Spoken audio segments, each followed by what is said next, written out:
660 даана көчөт отургуздук. Алманын жаңгактын түрлөрү. Бирок ошонун канча пайызы өстү, маселе ошондо да. Жөн эле отургузуп коюп болбош керек да. Өстүрүш керек. Жок дегенде ошол биз отургузган жылыга ар бир райондо, ар бир облуста миллиондогон отчеттер берилет да. Мына ушундай отургуздук мынча миллион тигичен жалпы эсептегенде миллиарддан ашып кеткен. Эми ошонун жок дегенде 30 эле пайыз өскөндө бул Кыргызстан токой болот. Бизде мына азыр башталды.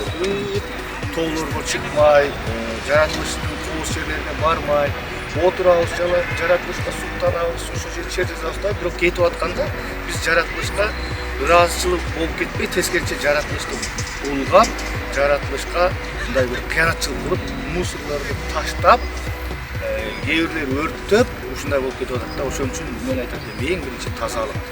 Бизге жаратылыш ушундай тазалыкты, кооздукту, мындай сергектикти берип аталы, биз да жаратылышка ошондой мамиле кылышыбыз керек. Барайлы, эс алайлы, отурайлы, бирок кетип атканда баарын ушул каттарга жыйнап кетишибиз керек да.